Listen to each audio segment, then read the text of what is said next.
And they're off to turn into the stretch. Here's Singletary. Singletary with the blitz to the lead. Singletary in front. On the outside, a late charge coming from Antonius Pius. Coming down to the finish. Singletary to catch. Antonius Pius veers in. And just as he did, he lost chance to beat Singletary. Singletary wins it by a neck over Antonius. Hey everybody, you just watched the replay of 2004's Breeders' Cup Mile Champion Singletary. And this horse went on to win 8 of 22 lifetime starts, nearly $2 million in earnings, and he was a $30,000 purchase. I mean, talk about a return on investment. I need to talk to his ownership group, the founding fathers of Little Red Feather. We're going to bring them in. I'm talking about Billy Koch and Gary Fenton. Guys, there's Billy. There's Gary. How are you doing today? All right. Nice I'm doing great. I'm doing great. So, I mean, so much to talk about with that horse in particular. I mean, what a ride he must have taken you on. With the genesis of Little Red Feather being in 2002, to have a Breeders' Cup champion in 2004, just take me back. How did you find the horse? And just watching the replay back, is it as vibrant in mind as it was watching it then? Who do you want to start, Ren? Anywhere. Start at the beginning. Let's start with Little Red Feather in the beginning. Gary? Well, let's start. Well, why don't we start with? I don't even know where to start. I'm still. I'll the start. race is in my head, and I'm the euphoric feeling. Literally, was an out of body experience. Like I don't remember feeling the ground when we were walking to the winter circle. It was that epic. I talked to Billy yesterday. I reminded him about the story of finding Singletary. I guess we can start there, and Billy, maybe you can start about the company a little bit. Singletary was pretty. It's a pretty great story of how we found it. Don Chatlos actually found the horse, and he was our trainer back in the day. And he went to Ocala in January to look at some 2-year-olds, and he was invited to a farm. And the guy who was selling this particular 2-year-old wanted to showcase the horse by bringing him out and galloping in front of Don with another horse.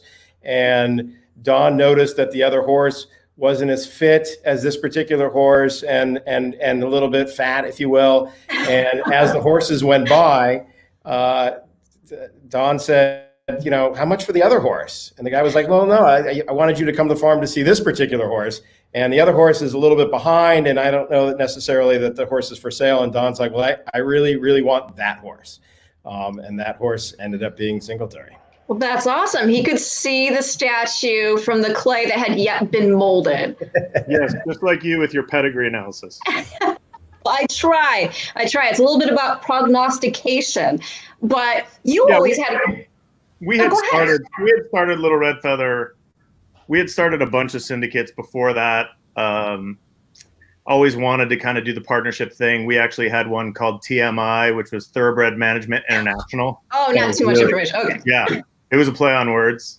And a guy by the name of Bruce Corwin, who's a very good friend. Dave, his son, was a childhood friend of myself and Gary, and said to Bruce, I think we can make this a business. Can I borrow some money? And Bruce gave us a shot, gave us a little money to go out and buy 3 horses. Actually, we bought one before. His name was Spoonman. That was the first. From Soundgarden? Yes, he was named after the Soundgarden song. Yes, nice. And he finished second 8 straight races before he broke his maiden. Oh, wow. And Lafitte Pinkai rode him at Santa Anita, and he had to pump him from the half-mile pole home. And I'll never forget it. Lafitte jumped off. And I put my arm around him, and he looked at me and he said, "I'm too old for this shit." And so Bruce backed us. He was kind enough to give us some money to go buy some horses. We bought 3 horses, and one of the horses was Singletary. Gary told the story very well. That's exactly what happened. Brought him out, and Don was on his own with about 4 horses at the time. I'm sure he's watching. So hey, Don. Hey, Don. And that's really, the Breeders' Cup itself was crazy. I mean, TVG hasn't run our piece in a while. We made a 15-minute highlight reel. We just had a little video camera. Remember, this is pre-iPhone. Yeah. We just went around with the video camera, and we had the best time. And we started this chant, single, Terry. And, I look back on it and I see some of that stuff. And if we did that today, I would probably be like, look at those losers. Oh, you were having fun though. You were in the moment. There's little Jose Santos and Love me it. and Gary. And that's Dave Corwin, who we're talking about. That's Bruce's son. And there's Mark Madnick on the left, the creator of Final Draft software, Final Draft. Oh, really? Yep. Jose was 10 years old. That was the original Singletary 50 hat that he's wearing. I'm wearing the 2005 version. Nice. And it was just a great weekend because we didn't know any better. I mean, we were on the turf course and we were watching horses. I'll never forget the morning before the race, I was standing up on the backstretch. They have a little at Lone Star. They had it. I don't know if it was a makeshift little stand, but it was me and Dale Romans. I didn't really know Dale Romans, but I knew who he was. And we were sitting there talking, and they were waiting for the horses to go out on the turf course. And it was Singletary and then two pretty good horses. It was Ouija Board and Kitten's Joy. And it was the three of them walking in circles. And here I am, I was a kid. I mean, and Romans looked at me and he said, "Is that your horse?" And he pointed to Singletary. I said, "Yeah." And he goes, "He looks awesome." And I was like, "What?" I'm like looking at Kitten's Joy and Ouija Board. This is ridiculous. And from that point on, we just enjoyed ourselves. We just had a great time. We got a little guest here. Oh, there's Brady. Hey, Brady. Hey. Want to say hi How to are Billy? you doing? Wow, that is your hair is beautiful. This is quarantine hair right here. Yeah. That's beautiful. Hi. Okay. Yeah, we're just talking horses. Yeah. So that was it. And I think we had a blast. And we have so many stories. I don't know if they're appropriate for this type of Well, wait a minute, because I've heard that the after party was epic. And I don't know if it's something that lives in infamy, but it was epic, apparently. Well, I don't remember. We had some fun that night. But there was a lot of champagne that I don't know who was buying it, but there was so much champagne back at where did we stay, Gary? What was it? We were staying at the Four Seasons. So we get back to the hotel, and it was a Breeders' Cup hotel. So there were tons of Breeders' Cup people there, and it just the party kept going. Yeah, it was a lot of it was a great night. We had our pockets were very well lined. Sure. Yeah, he was 16-1, and Antonius Pius was like 30-1, I think. Oh my gosh, over 700. Mm-hmm. That's incredible. I mean, how the heck did he go out at 16-1? Though, I mean, obviously, it's one of the best things about Breeders' Cup is that you have these large fields of horses that all have a shot because this is the best of the best. So, I mean, a horse can go off double digits, but he had just rattled off multiple triple-digit buyers. He was coming in this race great off, a third-place finish, but by a head. It was a really good race. I think he lost to, was it Buckland Manor and Musical Chimes? Yes. And both those horses were really good, and I think he kind of needed that race. And we were unknown, and Don Chatlos and David Flores, in 2004, no one knew about us, no one knew about them, and there were some really good horses in that race. I mean, let's not kid you, Six Perfections had won the year before. What's the horse that won the next year? Who beat Leroy DeSanimo in 2005 at Belmont? Yeah, not Leroy DeSanimo. It was the horse that was the favorite in this race. No, I just said who beat Leroy DeSanimo the next year. The New York. Oh my gosh, I should know this. Garrett Gomez rode him. I don't have it in front of me. I should know. What was that? He became a stallion. Yeah, green silks, green and yellow. Help me out but anyway, here. there were a lot of good horses. I mean, that's true. Our good friend Marcia Nafee had Black Dune, who was a really good 3-year-old. Artie Schiller. There you go, Artie Schiller. Sorry, I blew your eardrums out. We had met the guys who are watching will love this story. We had met the French connections of a horse named Whipper the night before. Okay. And they loved their horse so much.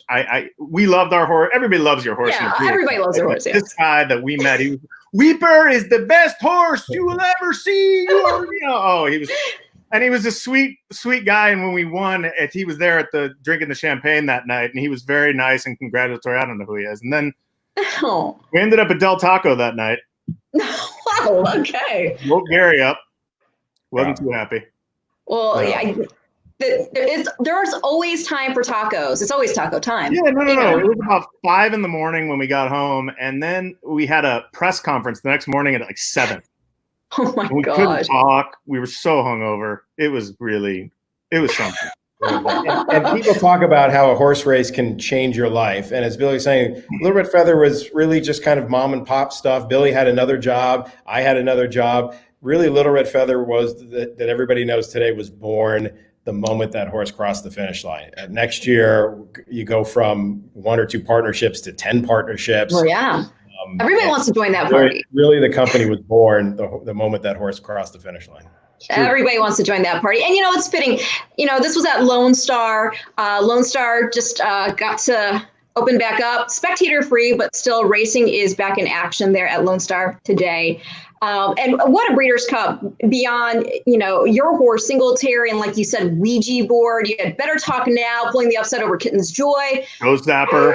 That's where I was going with that. You had Ghost Zapper, and that record he set, is still the record for the Breeders' Cup Classic. And it's ridiculous. Hey, don't forget, they're showing I know. I'm gonna tomorrow morning. You plug it now, and I'll plug it later. We got to wake up early and watch the live coverage from the 2004 Breeders' Cup tomorrow morning on TVG. That's right. Starting at 10. Oh, sorry. Go ahead. Oh no, I was going to say, in Lone Star, it was a brand new track. It was a beautiful track. It was one of our favorite Breeders' Cups, and not obviously because we won. The weather was great. The city was great. Like, the track was beautiful. It's a fantastic place, Lone Star. Well, it did pour the night before. It poured buckets. So what? You must have been nervous about that. We were very nervous. He didn't like an off turf course. I don't even know how he won. It was God's way, I guess. And I'm not a very religious guy, but something got into the air that day. Otherwise, like as Gary said, we wouldn't be here right now if it wasn't for him. So. Well, it obviously is a performance that stays in your heart, and it will always resonate for you. And like you were saying, that replay, you can watch the re-airing of Singletary winning the Breeders' Cup Mile, as well as you were talking about Ouija board and Better Talk Now on TVG starting at 10 a.m. Eastern, 7 a.m. Pacific. And you'll get to see more footage than obviously just that stretch run.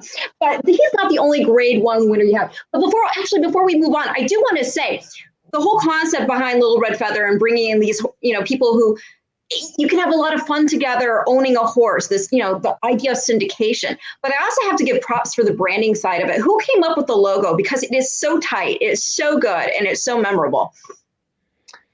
It was so long ago. It was, God, I don't even remember the woman's name who did it. Really? Yeah, it was so long ago. I was working at a company I was working at Final Draft. I was working at a company called Rhythm and Hughes in the movie business. I don't even remember. There was a woman. She was a great designer. We used her for a lot of things. Melanie Pecos. That was her name. Melanie Pecos. Okay. Way back in the day. Designed the logo. We wanted to have fun. We wanted to be, we wanted to have a sports identity. And we said it all the time that owning a racehorse in a partnership is like being part of a team, right? So you have, you have your horses that are your players, that are your stars. You have your management team, like myself and Gary that are like the GMs. And then you have the trainers that are the coaches.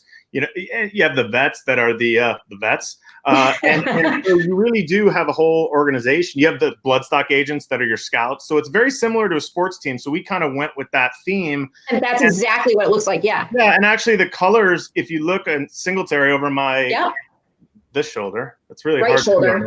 Those are Don Silks. Those are Don Silks, which had a Chicago Bear logo on the back because Don was from Chicago. I had gone to Northwestern. Right. We were big Bear fans, and that was the origin of the colors. And then when we started branching out and becoming larger, we took away the Chicago logo and put our own logo on there. If you notice, Little Red Feather, there's not a lot of red. It's blue and orange, and white.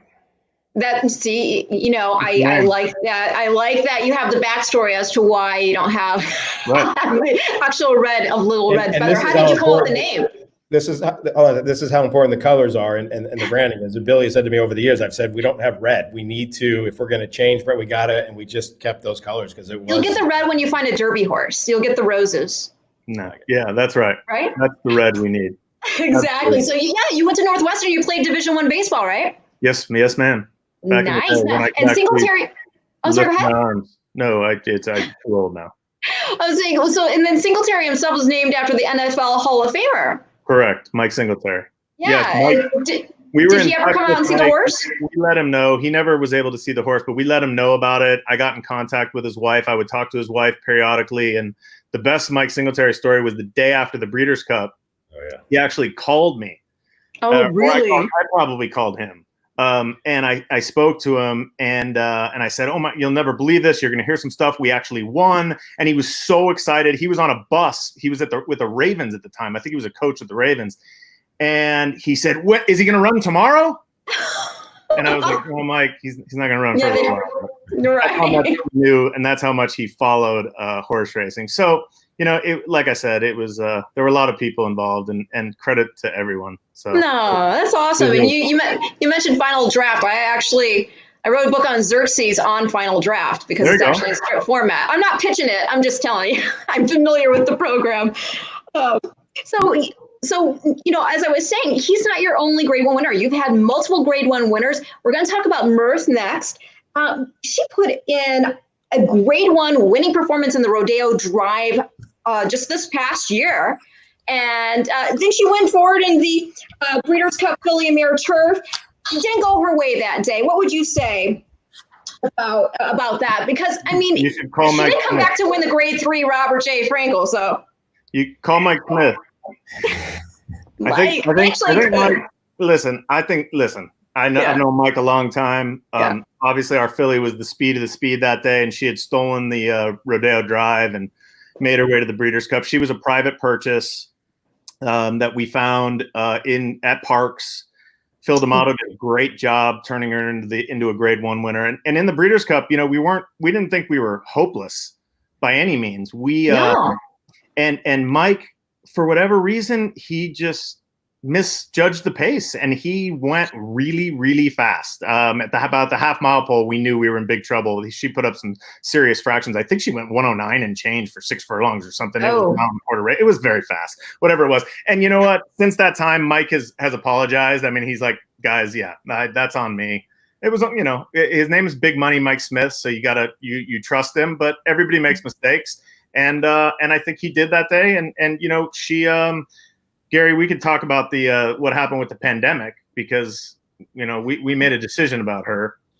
So before all this went on, she was coming into her own. Obviously, she ran the Rodeo and then won another graded stake at the end of the year. And we were really looking forward to a 5-year-old year. We chose not to sell her. She was in the sale in November, and we were going to sell her. And then we decided with the partners to bring her back. And she was gearing up to run again, and then the pandemic hit, and we made a very quick decision to retire her and send her to Kentucky and put her in full, and sell her next November. We just went risk reward and talked to our partners about how much she could possibly earn or increase her residual throughout the year, knowing that we don't know when racing will be back, or we could take a definite, or somewhat of a definite. It's obviously some risk to put horse in full. So we retired. Who's the lucky daddy? Constitution. Nice. Oh my gosh, those Constitution babies are just firing away. You must be thrilled that you have one in the belly. I mean, my gosh, no tomorrow. Let's keep our fingers crossed. We're giving you real-time update on the horse. Well, the thing that's great about Constitution also is, I mean, that whole Tappet line, Tappet, Pulpit, AP Indy, and I just love seeing. I love seeing AP Indy's influence continue on, and with such a hot sire here, it's really heartening, especially because we just lost the old man, But so when should she be due? She just got the full a couple of weeks ago, so we're waiting for the first. So we're just all right. Well, that's exciting, you guys. Very exciting. We're actually going to talk about her half sister in a little bit here, because you still have some family coming down the pipeline. But let's talk about Egg Drop, the White Witch. She was so popular because of her beauty and her talent, obviously. A Grade 1 winner. And she had the Breeders' Cup Ped Cred herself, being a daughter of Alphabet Soup, who won the 96 Breeders' Cup Classic. He himself was a son of 1985's Breeders' Cup Mile winner, Cozine. So that's where you're getting her gray, right? obviously. Yeah, and she trained by Mike Mitchell, who's definitely missed. Talk about your campaign with her. Egg Drop was a really special horse. Egg Drop was purchased from the beginning. Billy. Talk about from buying by Tom McCrocklin, who's our main bloodstock agent. And Tom, I think he purchased her. I don't even remember what it was. 15,000, 6,000. Wow. And he called us one day. This was early in our relationship. He goes, "I have this little white rocket ship, and you need to buy her right now." And we bought her. We syndicated her. We sent her to Mike Mitchell, and Mike just fell in love with the filly. She was just special from day one. She had this crazy attitude. She was mean. Her stall was her business, nobody else's. And we were getting ready to debut her at Del Mar. And Bob Baffert had a filly in the race named Contested. Do you remember Contested? Oh yeah, for sure. He went on to win a Grade 1 after, and it was Contested against Egg Drop, and Contested was 2-1. I think we were 2-1 or 5-2 that day at Del Mar.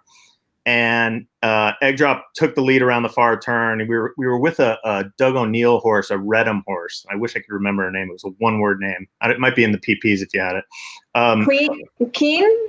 Oh yes, that's what it was. And Egg Drop took the lead, and here comes Contested flying on the outside, and Egg Drop beat her by about a neck, but Contested never got by her.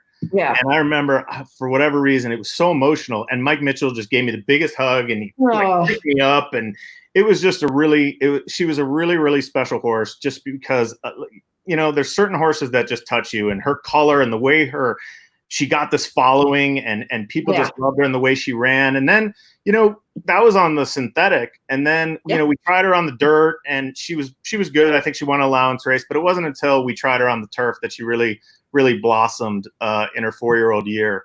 And that definitely makes sense with that pedigree. Yeah. And the matriarch that she won was the last matriarch ever at Hollywood Park, which was Gary and I, our home track. And it was an amazing day. It was right kind of when Mike was getting sick. And so I think it made it even that much more special. And if you want to watch a replay, and I don't know, you don't have that probably queued up, but it's really one of the best races, I think, me personally, I've ever been a part of, because if you go back and look at that field, Ren, and you're a pedigree person. I mean, I think there were 6 Grade 1 winners in the field. And you got Discreet Mark. Discreet Mark. Got Lucky. The filly of Marty Jones. Who was that? Tis Flirtatious. Right. It was an unbelievable field. We were 10-1, and when they turned for home, Discreet Mark took over and kind of put us away, and Egg Drop just said no, and she pinned her ears and battled back. And there's not many horses that can do that. There's 2 examples that we have in our history, and I'm sure you're going to get to this horse. Midnight Storm did it in the Eddie Reed. And Egg Drop did it in the matriarch. And because when horses gets past, especially that they've been on the lead, you don't see them battle back like that too often. They were special and different horses. You go to Hollywood Park as a kid, and all you want is a lawn jockey with your silks on it. And here we are. We finally win the Grade 1, and then Hollywood Park closed, and never get the lawn jockey. But Ren, this horse was, and Billy's given a great picture of it, but what he's missing also is the horse Egg Drop had a couple of little injuries. And so when she started her 4-year-old year, seeing what Contested did, and us basically for 2 years saying this horse has all the talent in the world, she had an allowance win to her credit. So it was really just like, it was all the 2 years coming together in her 4-year-old year to pull off those graded stake wins in a row, and then the Grade 1. And then the same thing, almost a little bit different than Mirth, but we brought her back for her another run the following year, and she came up with another baby injury, and we decided, because it was February or March even, that it was time to put her in full and then to sell her. And this is one of my favorite BK stories. We were deciding on which stallion to go to, and this was when Tappet was just getting hot, but had not exploded. Right. And really, we got lucky, because from the time we put her in full to when we sold her in November, he had really taken off, and I think financially we benefited from that. But his stud fee was $200,000, and he had sold out. And Billy called me, and he said, "I got in, and I got us a deal."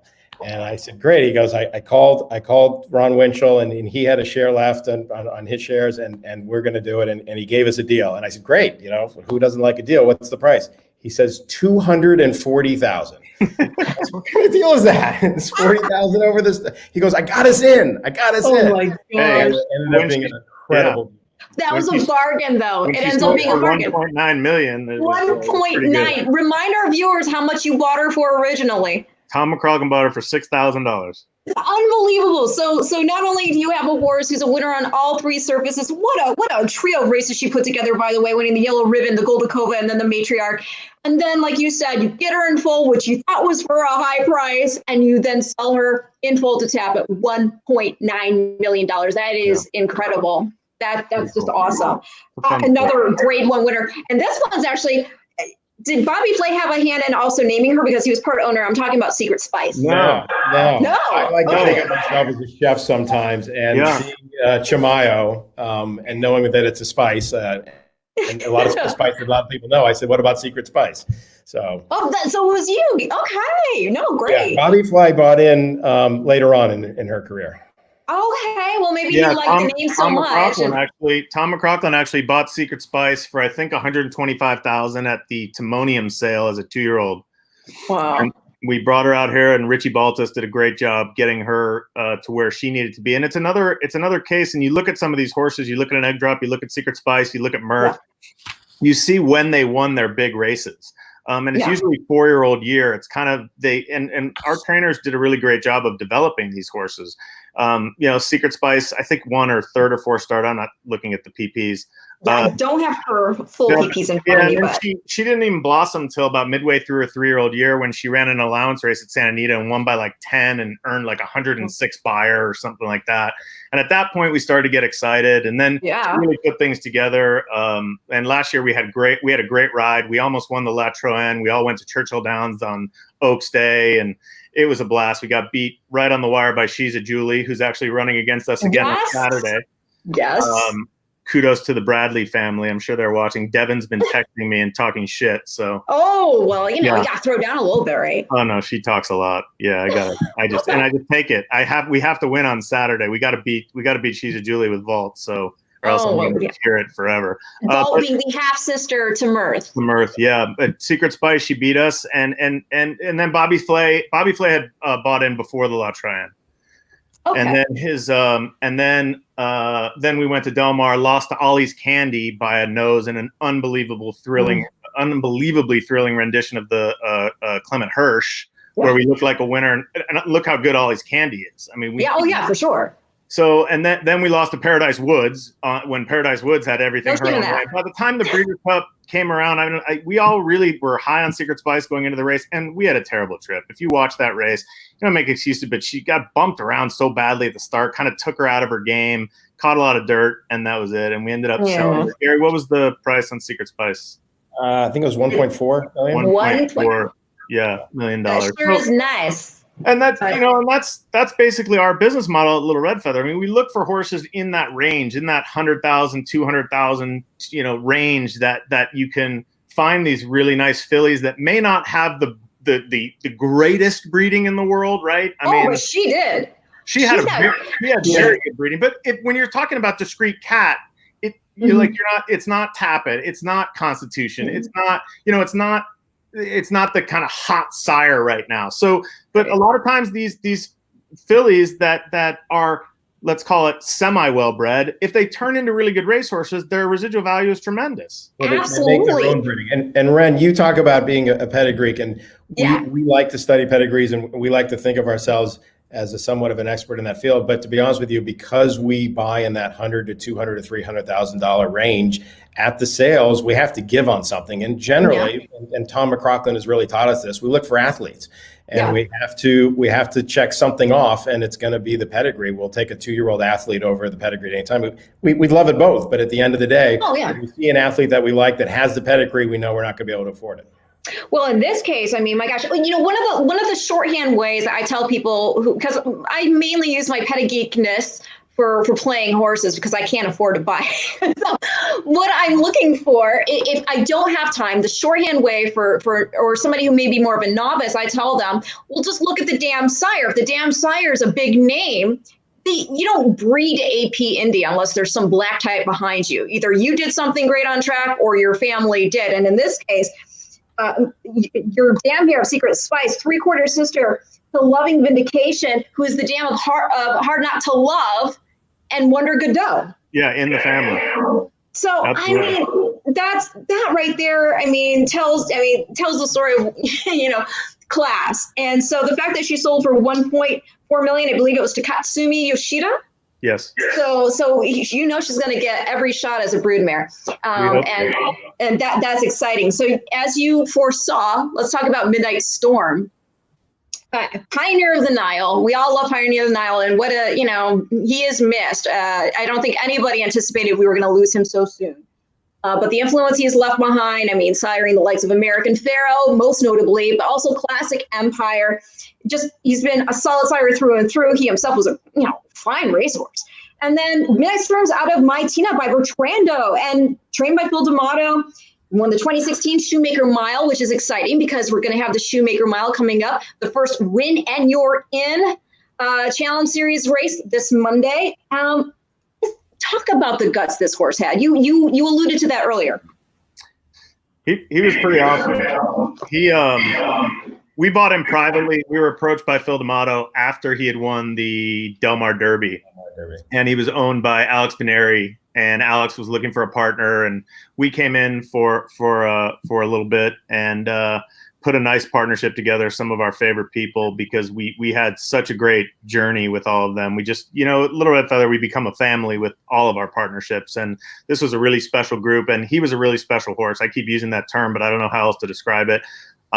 If you watch him in the mornings, and I was lucky enough to be out there a lot of the times to see him, even see him gallop, he bow his head, and he was just he was a pure athlete, and he had speed, and he can stay. And what Phil D'Amato really did a great job, because that horse put his heart and soul into every single race, and he just kept firing. And when after we had won the Grade 1 on turf, we kind of set our sights to try to win a Grade 1 on dirt. And we were able to get a couple of Grade 2s. He rattled off, I think, like 3 or 4 straight wins. I don't have the PPs. Gary, you might have them. But and he ran, and he almost had the Sanity to handicap. And if it wasn't for, who was it? Shame on Ghost. Shame on Ghost. And the ride. Yeah. And the ride where he took him all wide. I was standing on the rail, and I was like, why is he going so wide? He was going so wide so Midnight Storm couldn't see him.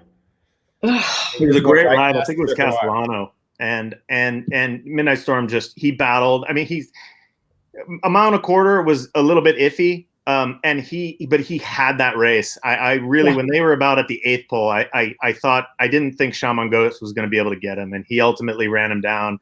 And it was just too bad that he didn't get that Grade 1 on turf and dirt. But other than that, there's nothing but admiration and positives we can say about the job Phil did, and what a gutsy horse this was. And Ren, this was an interesting move on our end. This was a pure turf horse, and Alex had been in our head about how this horse could run on the dirt and all the stallion prospects that go along with it. And there were some interesting discussions between Billy and me and Phil and Alex about actually, when you don't just go on the dirt, you go on the dirt and you skip a race, you're likely to be even money in. To take those kind of chances in. Yeah, no, for sure. We didn't have exactly the best kind of success, right away. We actually tried him in the Pacific Classic during August, and it was an absolute disaster. And Beholder freaked in that race too. Yes. That was I think we fit everybody freaked compared to us. I think we finished dead last. Well, not a good race. So then we tried to do different things, and then after the Breeders' Cup, we put him back on the dirt, and he proved that he could handle both surfaces. And he ran a brilliant race in the Breeders' Cup that year at Santa Anita, Ren. I mean, Out of the year, What a View went crazy on the lead and opened up, and Midnight Storm was second, and they went really, really fast. And he took over at the top of the lane and gave us a really serious thrill. And he had already beaten Tourist earlier in the year in the Shoemaker. And Tourist just got a great trip. The rail opened up, and he came through on the rail, and then he just got nailed late by Tepin. But I mean, Yes. losing to Tourist and Tepin and finishing third in the Breeders' Cup is nothing to hold your head low about. You know, No, of course not. Especially when that was a record-setting race. I mean, when you go in a 131 and 71 100ths, I mean, that's crazy. They ran really fast. And Midnight Storm, you know, he was in that what we call the chase position. It's not always the greatest position to be when you're just second chasing. Right. You know, I like the pocket trips. So. Well, what a race record! I listen to Matt Carruthers on TVG. He's pretty good. I think I know that guy. Where is he? Did he pop into the show or something? Or you know what? We'll have him pop in toward the end. He's actually babysitting little Ava right now for me. Oh, okay. Well, there you go. They're upstairs playing, but he's listening along. So yeah, when we get toward the end, we'll have him come pop downstairs. Well, we're not towards the end. I'm exhausted already. This is the longest. We're not even close. I got to give a shout out to this horse's race record. I mean, 26 starts. You've got 10 of those being victories, 5 second places. Got the showdown on 2 occasions, just under $2 million. And he stands at TaylorMade, and we're looking forward to those babies. His first crop are yearlings right now. Yeah, and from what we've seen and from what we've heard, he's proving himself in the shed as well, and we're just keeping our fingers crossed here. We talk about nicely bred horses. I mean, with Tina and what Tina has done, and even his half Tenacious Tina has had some nice babies out of her. So that's exciting. Impeccably bred, and we just keep our fingers crossed. And how many horses can throughout their career string together or put together, you know, throughout the course of their career, 10 triple-digit buyers, not just on turf, but on the dirt, like you were talking about. It's really an impressive resume. And like I said, I'm looking forward to seeing those babies. Another Grade 1 winner, Fault by Blame, 2010's Breeders' Cup Classic champion. Zenyatta held her off. This one, another one trained by Phil D'Amato.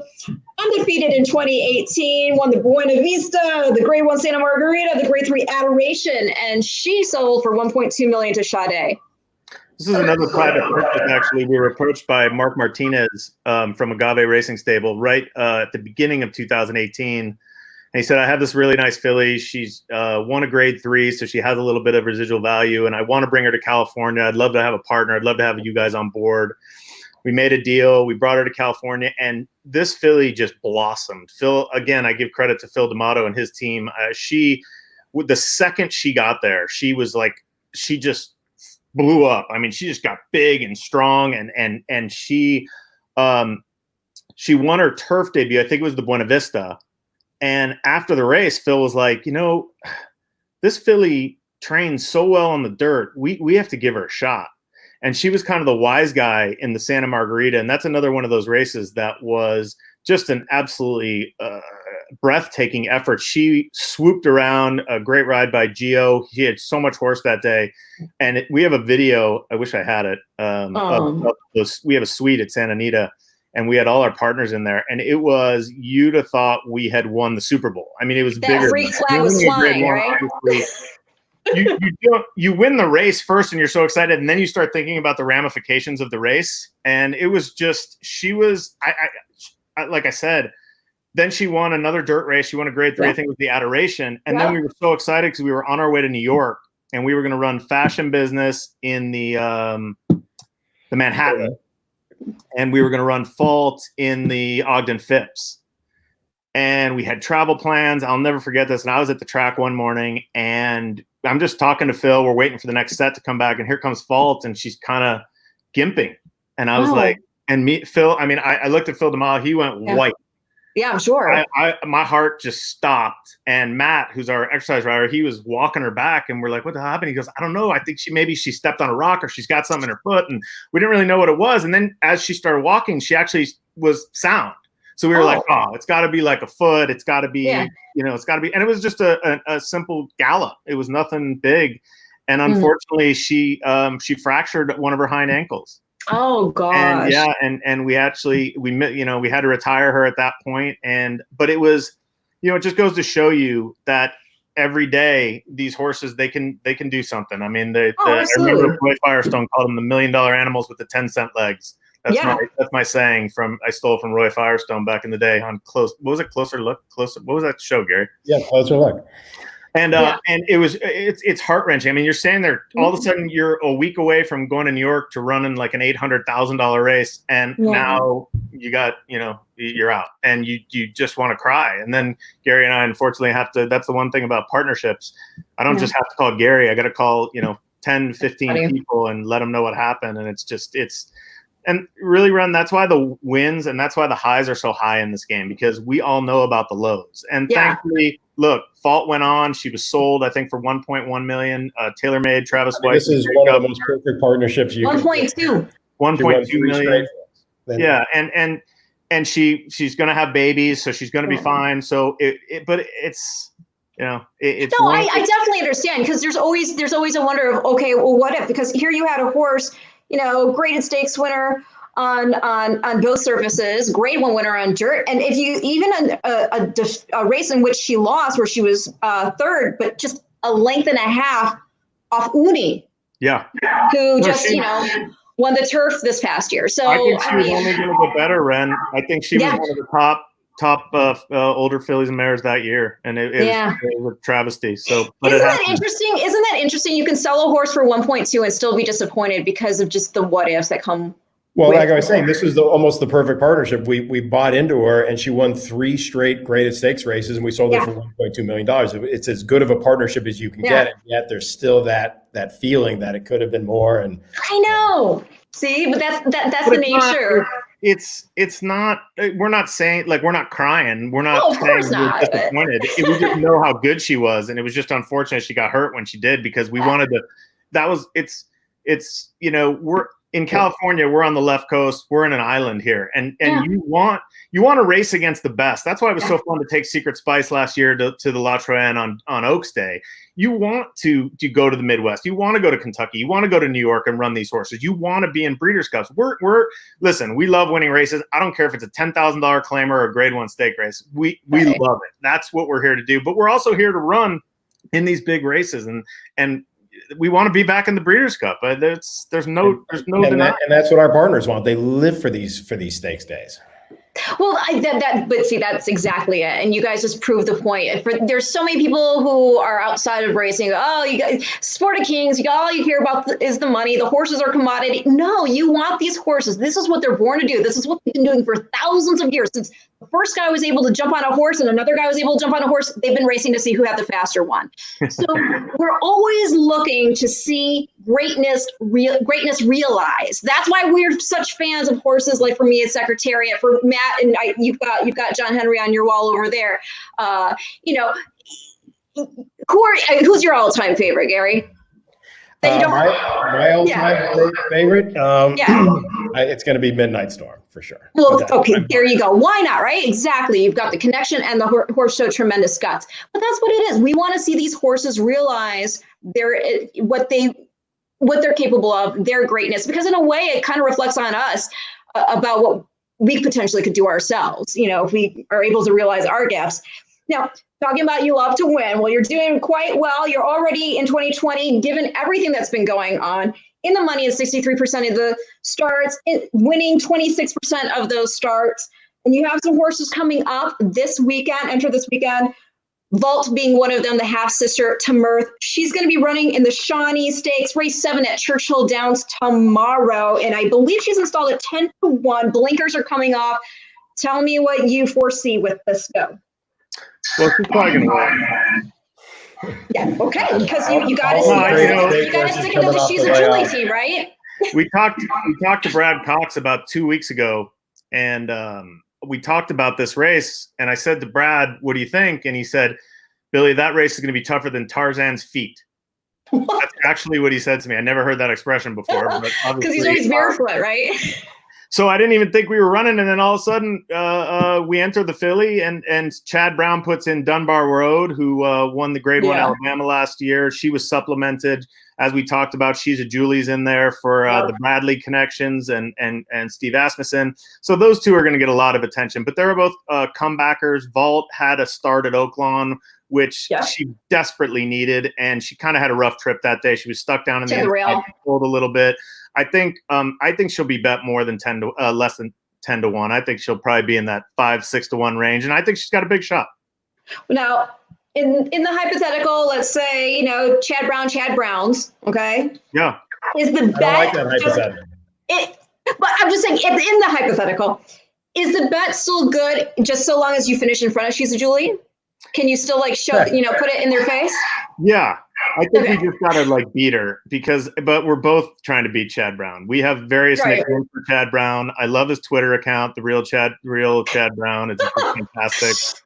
I'm going to talk a little shit to Chad Brown after the race. Let's make sure he knows that we've done it, though. Yeah. He knows here. I'm calling him out.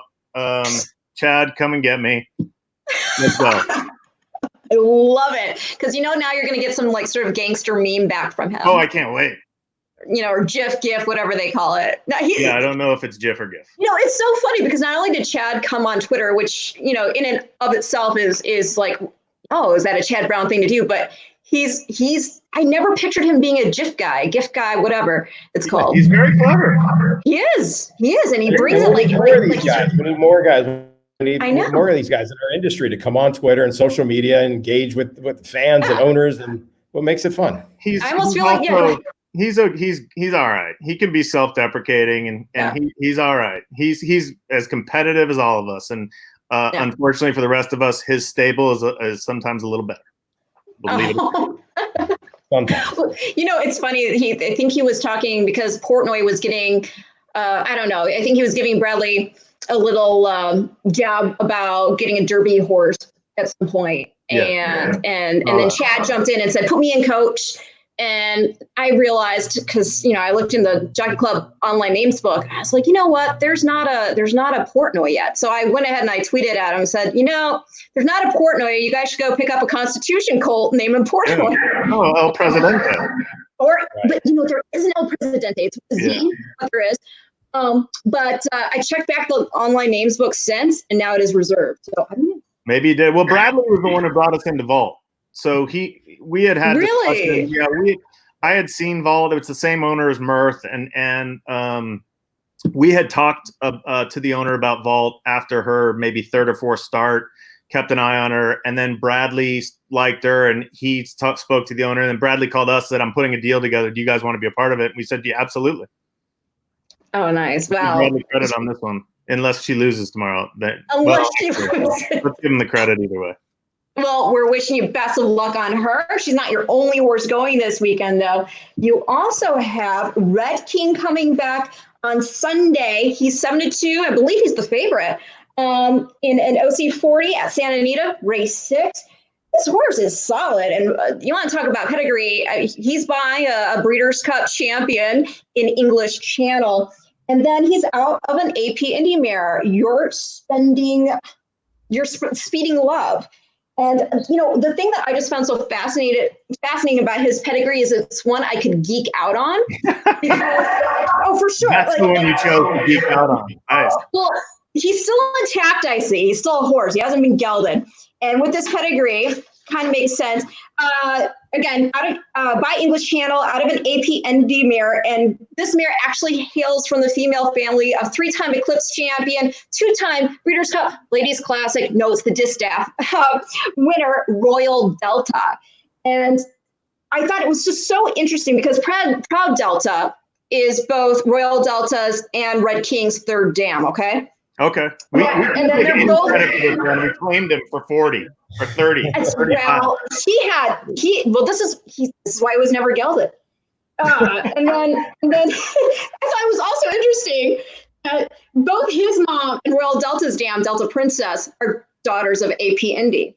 So, and English Channel, like Royal Delta, because she was by Empire Maker, those are both Mr. Prospector sire lines. So there was a method to the madness of creating Red King. I like it. It's a good job. You're working so far. Congratulations. I'm just saying. So tell me about him. He's going to be making now the third start of 2020. He hasn't raced since February 23rd, obviously with what was going on. I'm sure that came into play. But his last start, it was a good showing. He was got the show dough, beaten 3/4 of a length. He's coming into this race in good shape. He's very fresh. He's been at this level for a long time. In fact, after we claimed him, he won this race. But we ran him for the tag that day. So he's been a really hard luck horse. Yeah. If you look at his PPs, he always gets into trouble. And down at Del Mar last summer, he was last fall, he was the favorite in a race and just got absolutely stopped. Yeah. He deserves a break, and hopefully it'll come on Sunday. I think he's in a really, really good spot. The race actually split. So there were 17 horses entered. Oh, wow. Yeah. Just on paper that we might have gotten a little lucky and gotten to the lesser half of the race. And we drew good. We're in the 2-hole. There's a ton of speed. He should be able to sit a great trip, and hopefully Cedillo will cutting work. back. Yeah, he's cutting back. That last start was 1.25 miles. So I mean, it's cutting back to this mile. Considering the fact, like we just mentioned, with that long break, what has it been like for you when you're managing a syndicate? You have all these horses, and at least for the ones that were out here, you had nowhere to run. It felt like this, Ren. It was like that. I know, because it was really a lot of back and forth, a lot of discussions.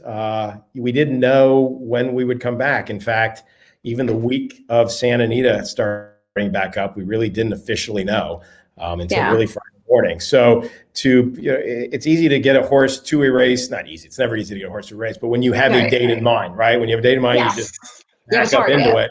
But when you have no target, are you breezing them every week? Are you breezing them every 10 days? Are you sending them to the farm? Billy and I went horse to horse and planned a strategy really around trying to get to Del Mar. If we gave our horses a little bit more of a break than normal during this time, fine. We'll have them fresh for Del Mar, have them fresh for the second half of the year. What we didn't want is to breeze these horses every 7 days or 10 days and then have a horse come up injured with no race in sight. So we tried to be proactive, but we really went horse to horse. Some horses stayed in trading. Some horses went to a farm. Mirth was bred. 60 days, 2 weeks. Every horse was a little bit different. It was not a fun time. No, the truth is that we didn't know when we'd be open back up here in Southern California. We had options to possibly ship to Oakland, but there's a lot of risk in that. And the truth of the matter is, at some point, your horse is going to need a break anyway. So why not give it to him now and be prepared for the rest of the year when you know or you hope we're going to be open? We just didn't want to just breeze every 6 or 7 days for the last 9 weeks with no race. That's a lot on a horse, the same thing over and over again. So as Gary said, we made decisions for each and every horse, and it hasn't been fun, but our partners have been incredible. They've been really, really patient, and they've really trusted us to try to do the right thing. And hopefully this weekend it'll pay off, and then down the line at Del Mar when a lot of our big horses come back. And this was a real testament to our partners, right? Most people don't know this. The very first question we get when a new partner or prospective partner calls is, how do you take care of these horses and what happens at the end of their career? It's not a financial question. It's not about certain stakes races or what. It is really about the health and safety of our equine athletes. And as we were going through this, that was the same thing that our partners were asking us. What's best for the horse? If we have to miss a race or we have to just get a horse ready for the second half of the year, we'll do whatever it takes to make sure that these horses are safe.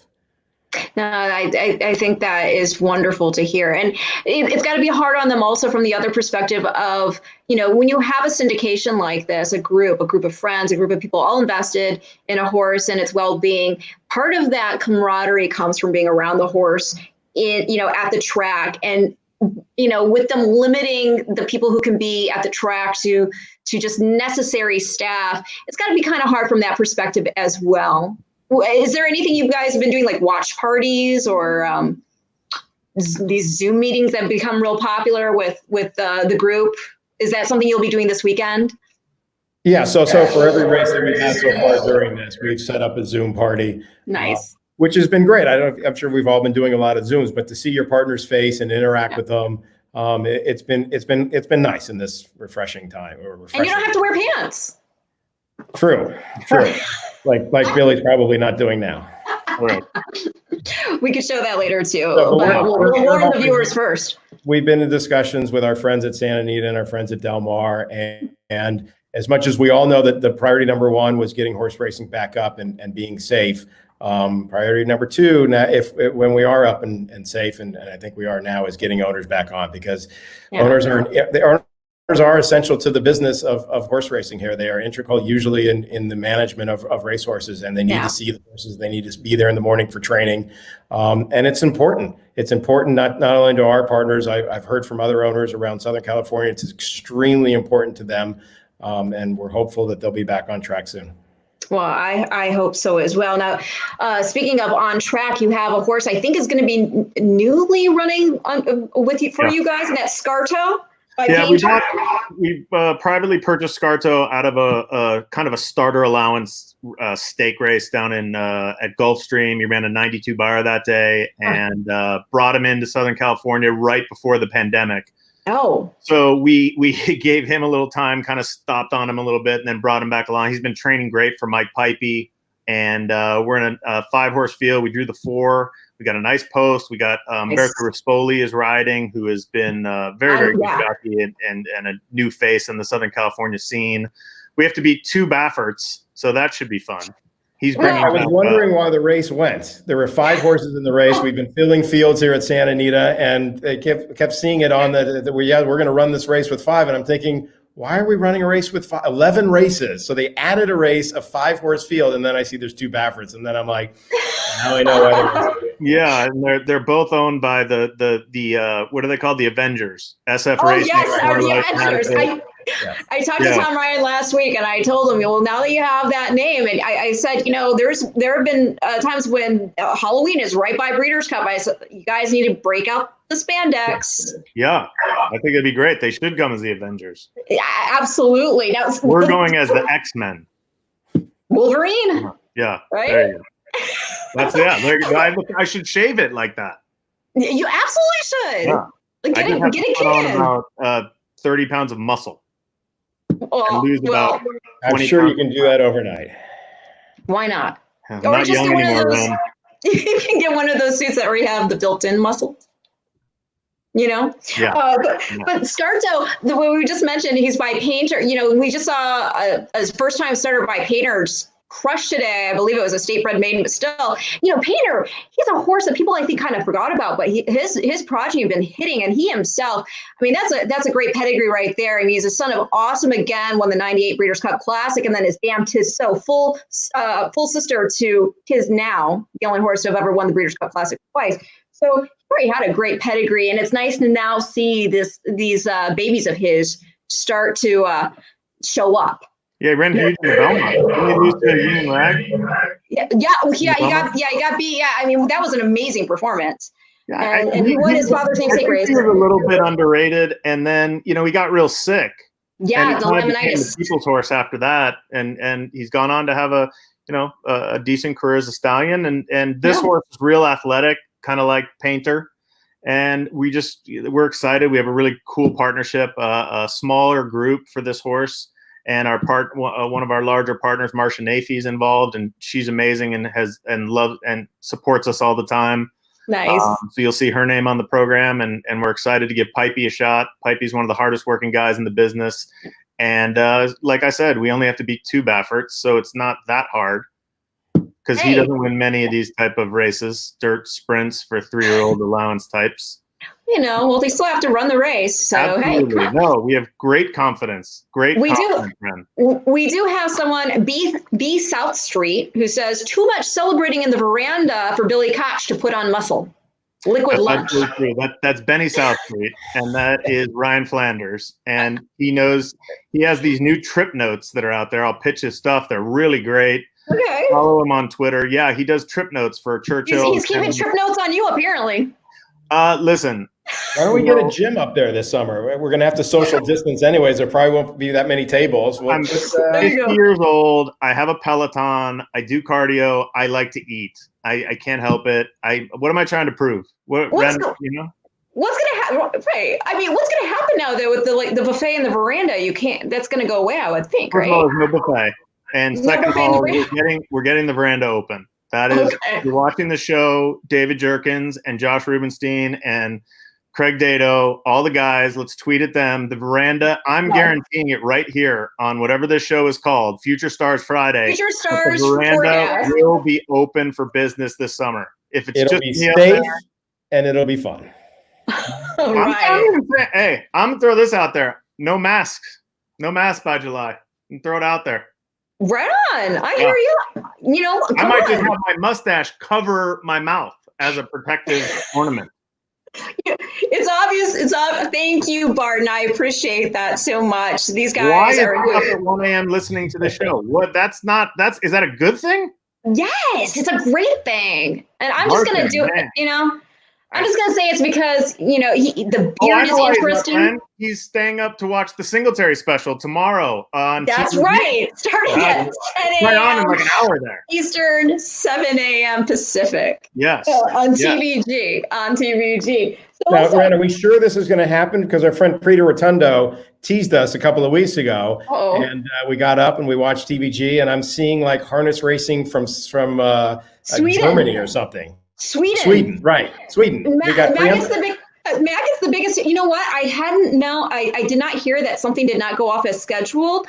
But that being said, Matt gets the biggest kick out of the Swedish announcer, this lady. I guess she just totally rips in to the drivers of these horses and is merciless.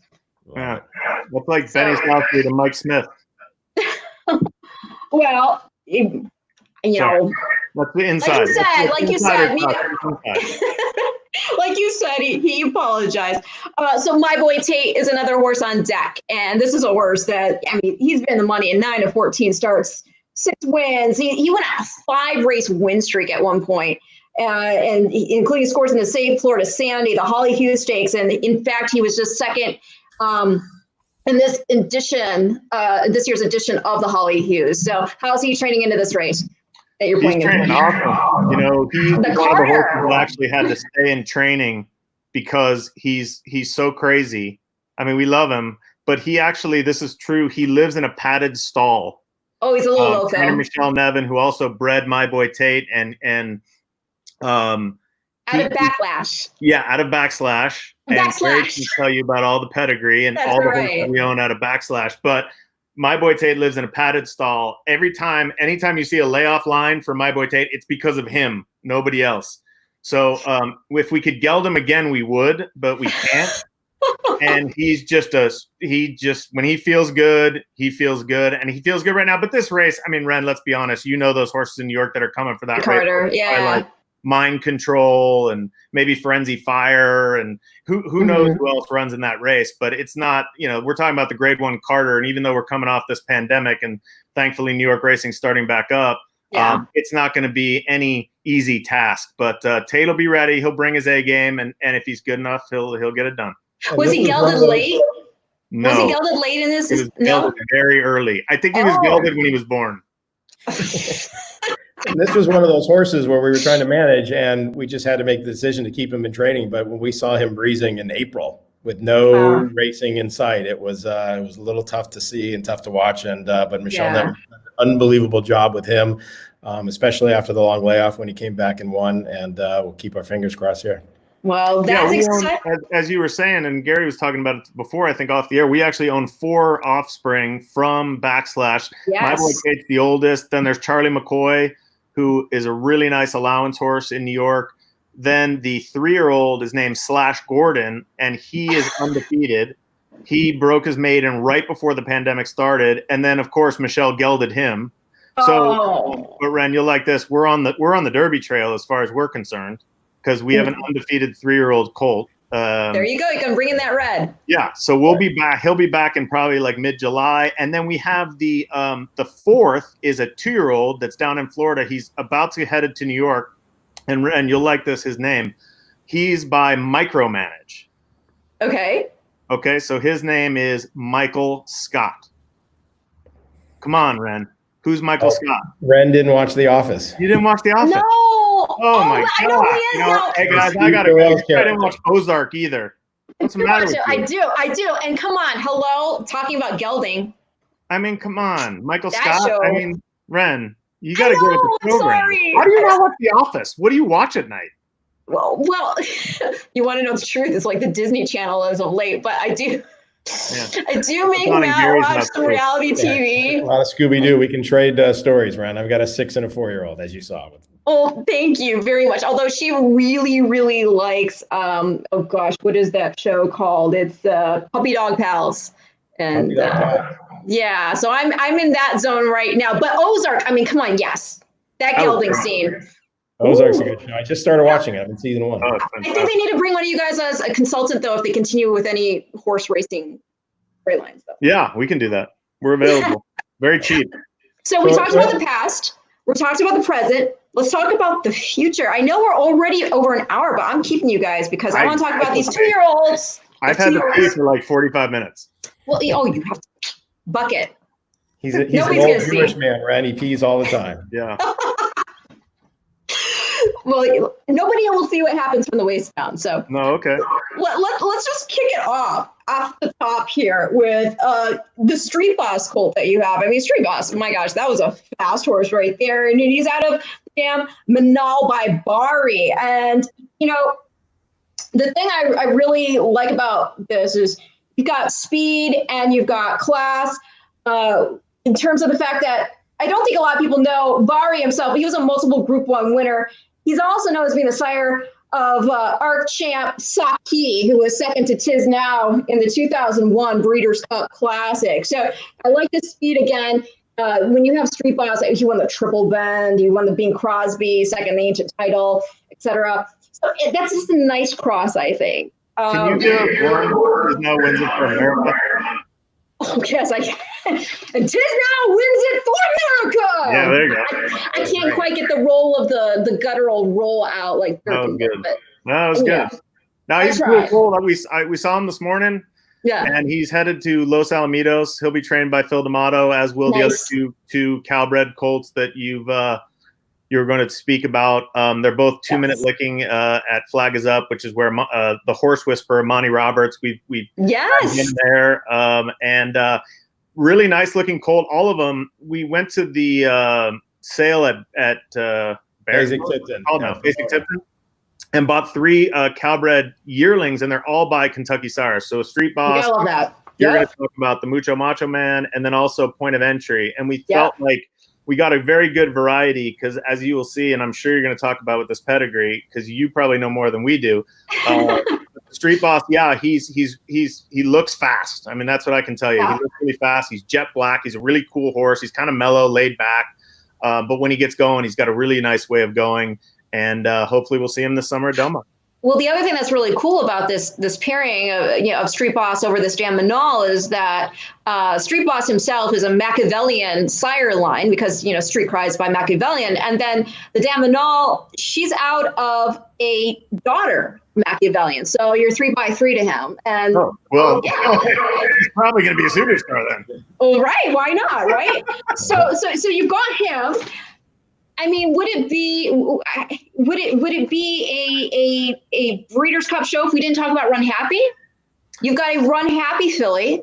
Yeah. 2015 Breeders' Cup champion sprint, won the sprint, and was your champion sprinter of the same year. That's the Point of Entry. That's the Point of Entry. I'm not controlling the. That's her. There we go. That's her. Look at how pretty she is. She's beautiful.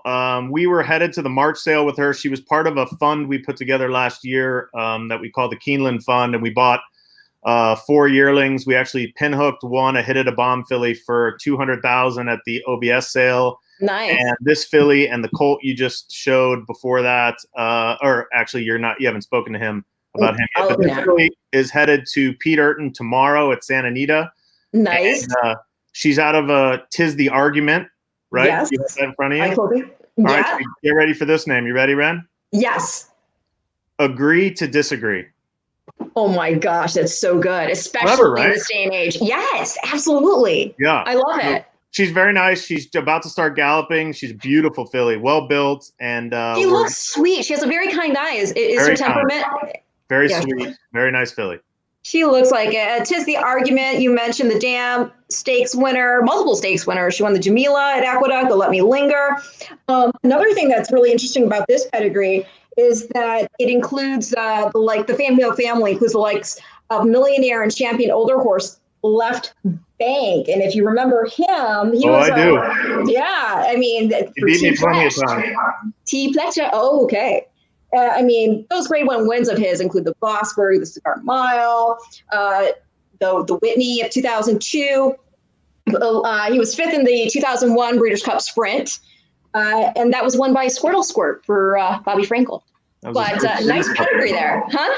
That was his first Breeders' Cup win. Yeah. Do And you think the guy in London is still watching?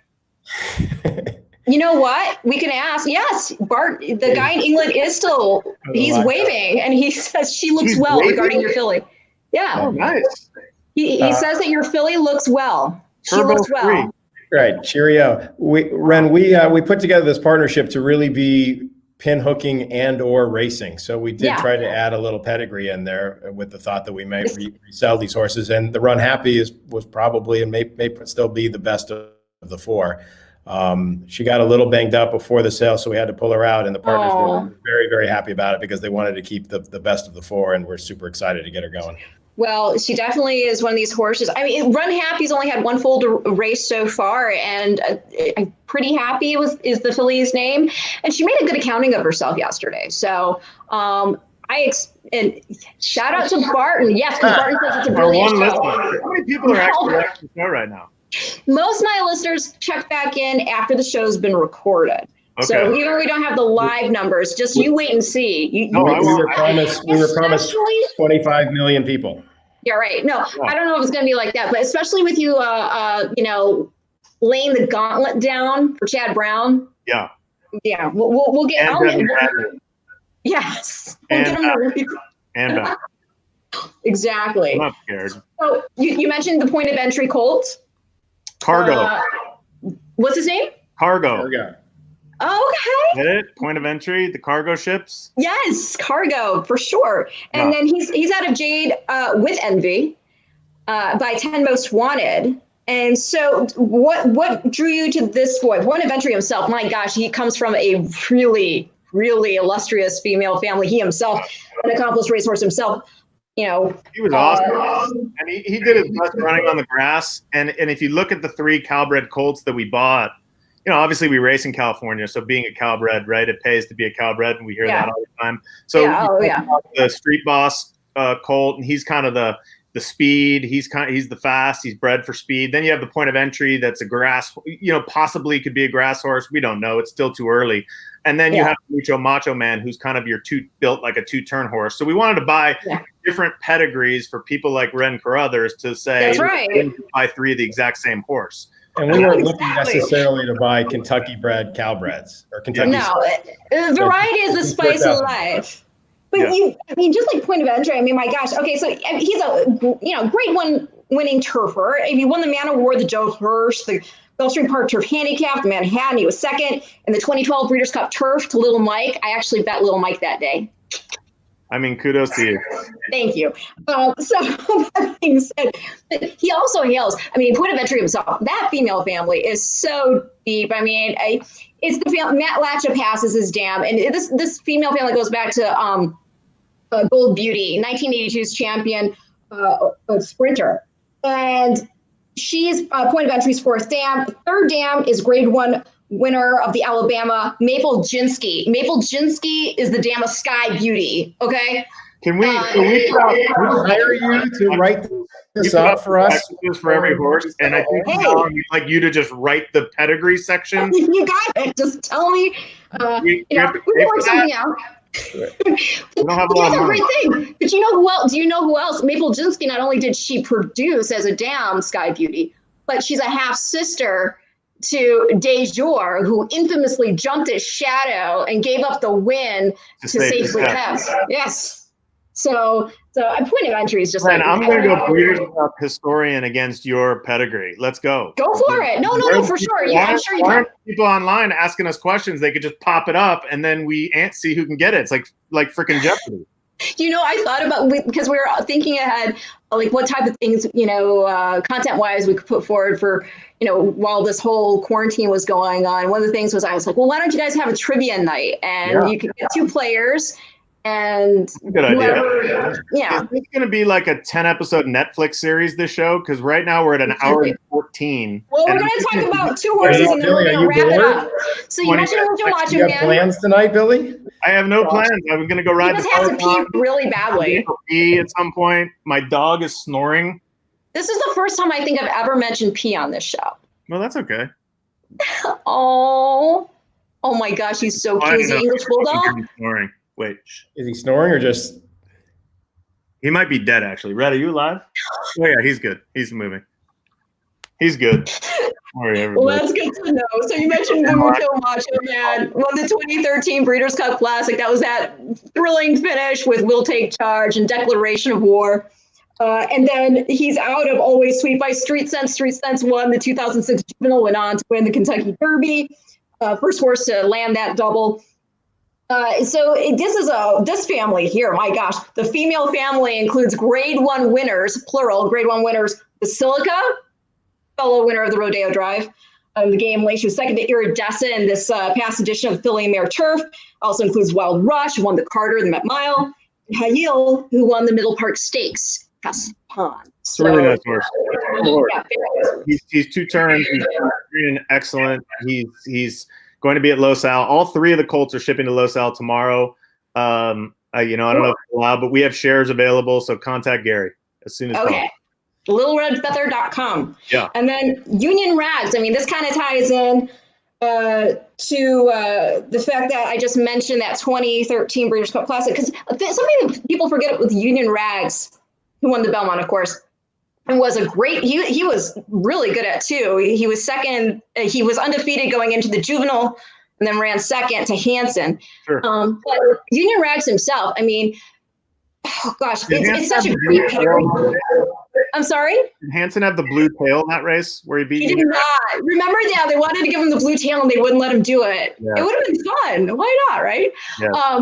But that being said, Union Rags, the thing that some people I think forget also is that his sister, his half-sister, Tempo West, is the dam of the aforementioned Declaration of War. I had forgotten that. So I always love that little bit. But on top of that, this colt's out of Bouquet Booth, who won the Grade 3 Delta Downs Princess, and then the Dam Sires Flower Alley won the 2005 Trappers and was second to St. Liam in 2005's Breeders' Cup Classic. And here again, you've got a really great female family, which includes Grade 1, again, plural winners, Risk Averse, 2-time winner of the Flower Bowl. You got Christy Cat, she won the 92 Flower Bowl. You got Fog of War in there. It was a Chad Brown horse, won the Summer Stakes. And then it also includes Champion Sprinter of 1980, Plugged Nickel. And 2011's Horse of the Year, Hava de Grace. You should do one of those commercials like, oh, wait, there's more. Oh, wait. There's more. No, of course. I mean, this is. Are we going to see Matt? I've been waiting the whole time to see Matt and the kid. We're going to bring him down now. Matthew Carruthers, if you are listening, please reveal yourself along with Ava Carruthers. Ava Carruthers, like that. How old is Ava? She's going to be 2 years old on just coming up here in June. She was a Father's Day baby. Awesome. Did he hear me? Matthew Carruthers. It's always fun with the 2-year-olds though that you were talking about, because it's all about hope. And this game truly, that's what it's about. It's about hope. That's why people invest. They want to have fun. They want the thrill. They want the excitement, and they have so much hope that one day they're going to be a part of a horse that we've discussed. The Midnight Storms, the Egg Drop, Secret Spices, the Midnight Miley, who was the Canadian champion, Mirth. It's really a tribute to our partners and the LRF Nation that's out there that allow us to do what we do. I mean, we're so fortunate and blessed that we have people that trust us and want to be a part of something different, because it's different. It is different. It's different than owning your own horse and having all the control, and also it comes along with all the expenses. But I think people like the communal experience and having fun and being part of something, and that's really. Again, we are so blessed and so fortunate. So even during the pandemic, where it was real quiet, everyone just hung in there, and we're excited that Santa Anita's back going, and Del Mar's looking good, and New York's starting back up, and Churchill's going, and it's to all the LRF Nation that's watching the show with the guys from Europe. When we first started, I'll never forget all of the. I don't call it attitude from some of the people in the industry, but it was like, I can own a horse on my own. I don't need partners. I don't need part of a partnership. And we faced that, almost a stigma. back in the 2000s. And now you look at, besides just Little Yeah. Red Feather, just about everybody, the Avengers, everybody is partnering up and doing it in a communal way and realizing how much fun it is to share the experience. Well, I grew up on a thoroughbred horse farm in Michigan. We bred, raised, and raced our own horses. And then I tried to get into it myself as an adult. And it's just the enormity of the expenses. Just shipping a horse is hundreds of dollars just to even do like a day ship. It's almost, unless you're independently wealthy, it's almost impossible. So I really do feel that, this, groups like you guys, it does. It helps spread the risk. It helps enjoy even more the reward, and there's less feeling of pressure because you're in it with somebody else and you're not out there on your own. And I think it's great. And not only do you offer such great opportunities in terms of the horses themselves, but you also have fun in other ways. For example, you have a weekly contest for your Little Red Feather partners for the NHC. Can you talk about that? Yeah, it's something that we started last year. I started playing contests about 4 years ago. I actually said to my wife, it's always been a bucket list to make the NHC. And my wife looked at me and said, "What's the NHC?" And I said, "Don't worry about it. I'm probably not gonna make it." So the very first week, actually, I almost made it to the NHC, and I was telling my wife at dinner, and she was like, "Am I gonna have to hear these stories all year long, or can you just tell me when or if you make it?" And I really loved it. And the contests are an amazing way for a horse player to play. And after experiencing the NHC, I thought, why not bring this kind of excitement to our partners? So we made a deal with the NTRA. And now we do weekly tournaments where the winners will all face each other in December. And the winner of the LRF playoffs between our partners will win an NHC seat for Vegas in next year. That's awesome. I see that Nicholas Hemmingston was this week's winner. You were 7th, Billy. Not bad. Not a bad showing. Listen, I can't beat our partners. He's a decent horse player himself. Yeah, sorry. I'll be honest. I'm not a big contest guy. I like the Breeders' Cup ones where it's the live BCBC. money. The other ones I don't. I'm not good. I'm really not good at it. To be honest with you, I'm a good horse picker, terrible gambler. Well, it sounds like your players have a lot of fun. You also have another great incentive for your partners in Little Red Feather racing, and you host. In addition to hosting that contest, you also have with TVG Double Up Fridays. So if your partners wager through TVG and they have a net profit, you guys will match it up to $200. Yeah, this is something that we've been in business with for a couple of years with them. We really just approached them and said, we have 300 partners and a lot of them like to play. And is there anything, that you can do for them? And if you want them to be part of TVG or to encourage them to wager more, offer them something. So Billy and I, we don't take anything. It's just a pass through with our partners in TVG. And TVG is so far, we're about a year and a half in. We played around with the different teases, as we like to say. And this one really seems to be working. Our partners love it. And when they end the day on Friday with a net profit up to $200, TVG will match it. And so far, just in 2020, TVG has paid out over $7,000. That's awesome. Partners for being nothing more than an LRF partner and playing on Fridays. Yes, that's join awesome. LRF to get your bonuses, people. That's right. People in England. Yeah. And speaking of TVG, Matt Carruthers, come on down. I mean, the guy he obviously doesn't want to talk to us. No, he does. He came. I think that he thought that I was still talking and whatnot. He probably fell I thought I just heard. Are you still talking to those guys? What's the longest show you've ever done? The longest show I've done, I think, has been an hour and a half. So we're approaching. So we got 7 minutes. I'm a record. Say we did the longest show. Yeah. Yeah, no. Exactly. Here is Matt, and here is Ava. All the different things is we also do pin hooking. There they are. Hey guys, how are you? Hi, Ava. Good. I saw you get the haircut the other day. That was amazing. Yeah, She did a hell of a job. It looked really good. I have tough hair to cut because it's so damn straight. Right. And I know what you're doing to Ava back here. She's fine. She's crawling on things. She's happy. Always the dad. She's fine. now, is she more of a pedigree player or like a handicapper? She's more of a ooh pretty type. No, she's getting into loan speed. She's identifying loan Fs in I have races. to say, Matt Carruthers has given me plenty of winners on TVG. I like when he singles those 15-to-1 shots. Those are my favorites. So Matt, keep up the good work. Thank you, man. Today was a tough day. 23-to-1 shot second, 8-to-1 shot second.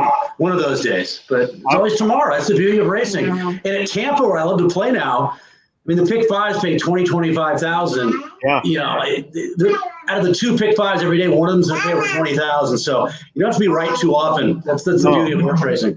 I was Isn't that interesting, Matt? I never really played Tampa until this year when there really wasn't anything else to play, and I really do enjoy it. It's a good circuit. Of course, it's so. They have a great grass course. They have huge fields. They have 3-to-1 favorites. And the thing about Tampa that's great too, as great as the racing is down in South Florida, it rains a lot down there. It doesn't rain a lot in Central Florida, so all that grass racing for the most part, it's very rare for them to have races come off the turf.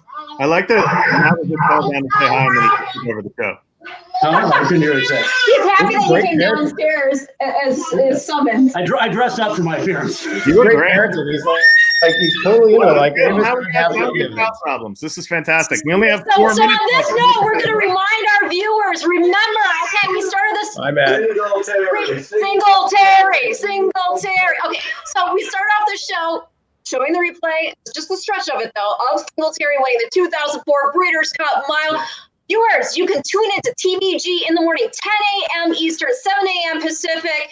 Watch the replay not only of Singletary, but you'll also see Better Talk Now beating Kitten's Joy. You also see Ouija Board.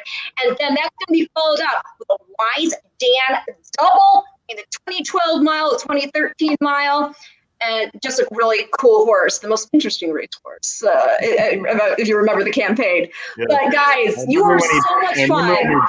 Seek again. It was the worst day, one of the worst days ever when he beat Seek again in the Woodford. Oh. But sorry. But you know what? There is solace in this. Your bladder will now have relief. It's almost like, when you have to go so bad that it just goes. It doesn't matter now. You could just go another round.